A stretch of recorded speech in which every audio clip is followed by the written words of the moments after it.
Hello students, आपका हमारे YouTube channel में स्वागत है। आज मैं कक्षा 10 विज्ञान विषय के कुछ महत्वपूर्ण प्रश्नों को करवाऊंगा जो आपको बोर्ड परीक्षा में कल देखने को मिलेगा। प्रश्न पत्र संकेतांक 824 CL है।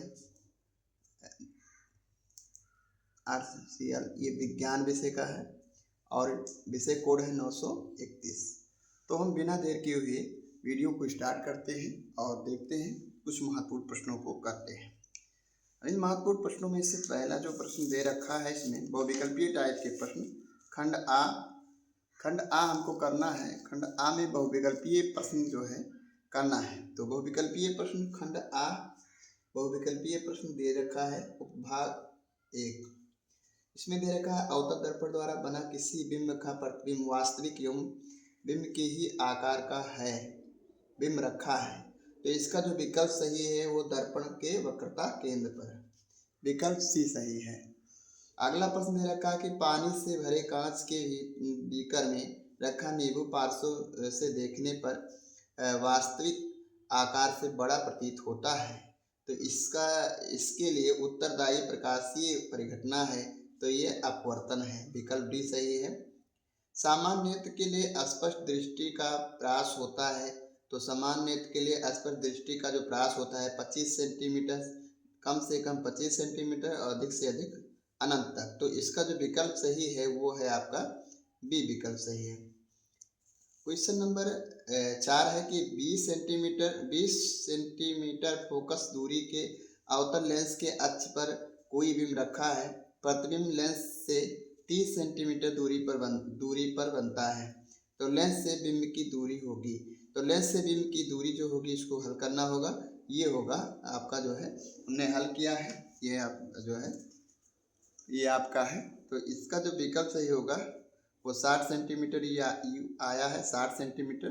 तो इसका जो विकल्प होगा वो क्या होगा, इसका विकल्प जो है वो है 60 सेंटीमीटर। अगला प्रश्न दे रखा है कि दो प्रतिरोध प्रत्येक 10 ओम और समांतर क्रम में जुड़े हैं। संयोजन के सिरों पर 10 वोल्ट की बैटरी जुड़ी है। प्रति सेकेंड प्रवाहित आवेश की मात्रा होगी। तो इसका भी मैंने जो है पहले से हल करके रखा है। इसका जो विकल्प सही है वो आपका जो है ये आएगा 2 एम्पियर, यानी इसका जो आंसर होगा आपका वो होगा 2 कूलाम पर सेकेंड। छठवां क्वेश्चन है कि स्तंभ ए में दी गई भौतिक राशियों के सुमेल, भौतिक राशियों का सुमेल स्तंभ बी में दिए गए मात्रकों से कीजिए और सही विकल्प का चयन कीजिए। तो हम देखते हैं, विद्युत प्रतिरोधकता का जो मात्रक होता है वो होता है ओम मीटर होता है। इसका जो है मिलान हम करेंगे चौथे से। दूसरा, विद्युत विभवांतर का जो मात्रक होता है वो होता है जूल प्रति कूलाम से होता है। और तीसरा जो है विद्युत ऊर्जा का मात्रक होता है वाट प्रति घंटा होता है। और चौथा जो है विद्युत आवेश का मात्रक क्या होता है, ये होता है कूलाम। तो इस प्रकार पहले का चौथा विकल्प में जो है सी विकल्प सही है। अगला प्रश्न देखेंगे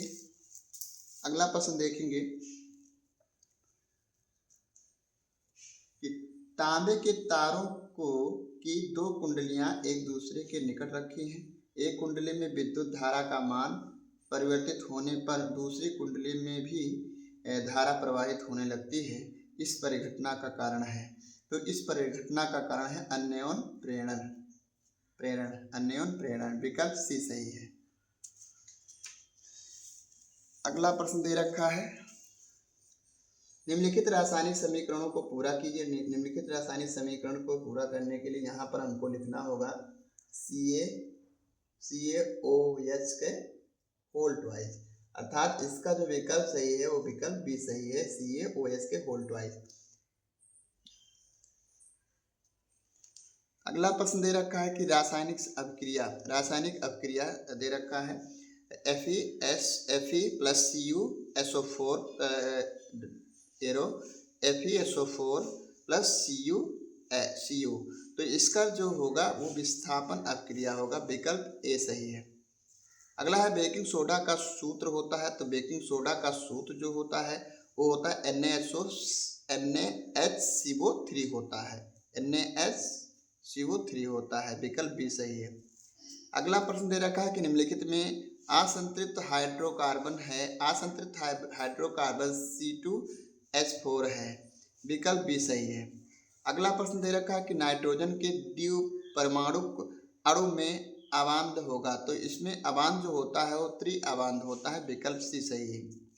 13 नंबर प्रश्न दे रखा है कि निम्नलिखित में समजातीय श्रेणी है, निम्नलिखित में समजातीय श्रेणी है, तो इसके लिए समजातीय श्रेणी CH3OH प्लस तथा C2H5OH, तो इसका विकल्प जो है ए सही है। अगला प्रश्न दे रखा, आप जो है उपभाग 3 से देखेंगे, 6 कार्बन वाले अणु ग्लूकोज का 3 कार्बन वाले अणु पायरुवेट में विखंडन होता है, तो यह प्रक्रम होता है, तो यह प्रक्रम कोशिका द्रव्य में होता है। विकल्प ये सही है। अगला है अपोहन संबंधित है, अपोहन किससे संबंधित है, तो उत्सर्जन से संबंधित है। विकल्प सी सही है। अगला प्रश्न दे रखा है, अगला प्रश्न दे रखा है कि निम्नलिखित में से कौन सा जंतु हार्मोन्स होता है, तो जंतु हार्मोन्स के लिए इसके लिए जो है लीन, इसका विकल्प सही है, एड्रिनलीन, ए विकल्प सही है। अगला प्रश्न दे रखा है कि एकल पौधे से अनेक पौधे संक्रमण मुक्त परिस्थितियों में उत्पन्न करने की तकनीक कहलाती है, तो उत्पन्न करने की जो तकनीक कहलाती है वो कहलाती है ऊतक संवर्धन कहलाती है। विकल्प ऊतक संवर्धन, विकल्प आपका जो है बी सही है। क्लोरोफिल आवश्यक होता है, तो क्लोरोफिल किसके लिए आवश्यक होता है, प्रकाश संश्लेषण के लिए सबसे महत्वपूर्ण होता है। विकल्प ये सही है। 19 नंबर प्रश्न दे रखा है कि परतंत्र का भौतिक कारक है, तो परतंत्र का भौतिक कारक है ताप है, पौधे हैं, जंतु हैं, सूक्ष्म जीव हैं, तो इसका विकल्प सही है, ए ताप है। अगला प्रश्न दे रखा है कि निम्नलिखित में से कौन शीर्ष मांसाहारी है, तो शीर्ष मांसाहारी इसके लिए जो है शीर्ष मांसाहारी के लिए जो होगा वो विकल्प डी सही होगा, शेर होता है।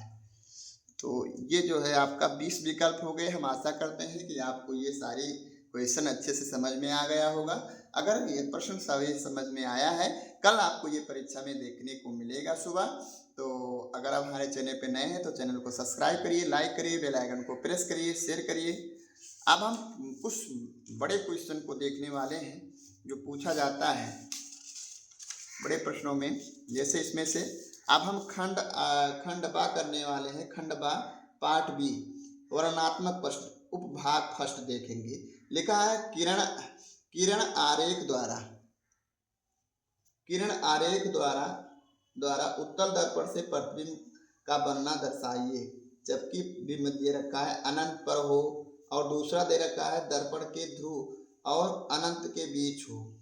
अगला प्रश्न, दूसरा प्रश्न दे रखा है कि किसी लेंस द्वारा आवर्धन से क्या अभिप्राय है। 5 सेंटीमीटर लंबाई का बिंब उत्तल लेंस से 15 सेंटीमीटर दूर है, लेंस की फोकस दूरी 10 सेंटीमीटर है, तो प्रतिबिंब का आकार क्या होगा। तो ये भी जो है हमने पहले से इस प्रश्न को हल करके रखा है, तो आप इसको देख लीजिए।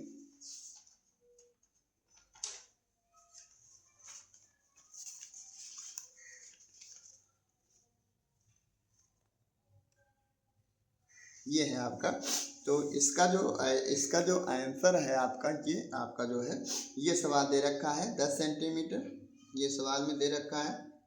फोकस दूरी दे रखा है 10 सेंटीमीटर और वस्तु की दूरी दे रखा है -15 सेंटीमीटर। बिंब की लंबाई जो है h 5 सेंटीमीटर है। इस प्रकार से आपको ये सवाल करना होगा।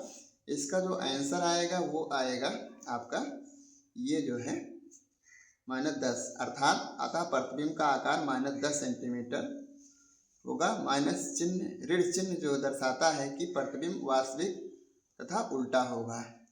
तो इस प्रकार से ये प्रश्न आपको समझ में आ गया होगा। अगला प्रश्न हम देखते हैं कि मानव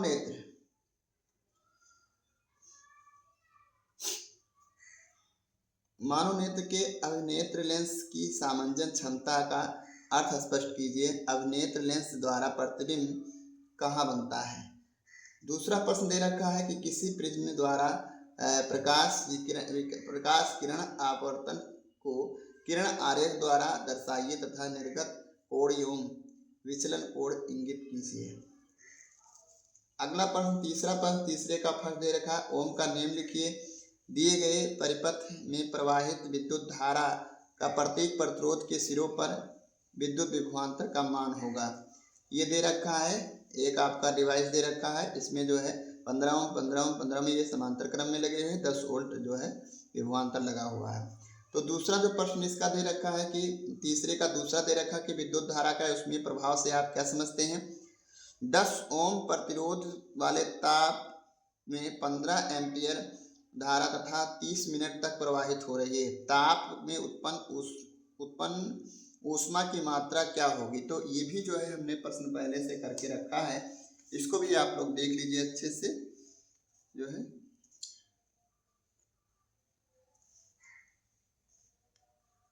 ये देख लीजिए, ये आपका है सवाल, इसको अच्छे से समझ लीजिए, देख लीजिए।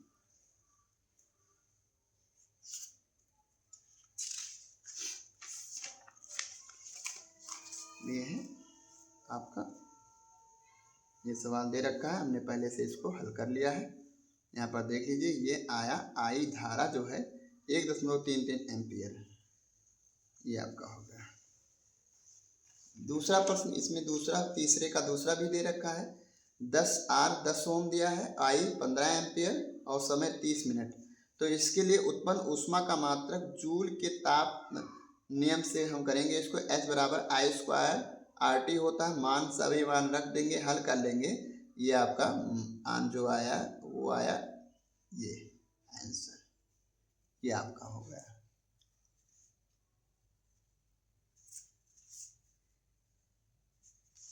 अब हम अगला प्रश्न देखेंगे।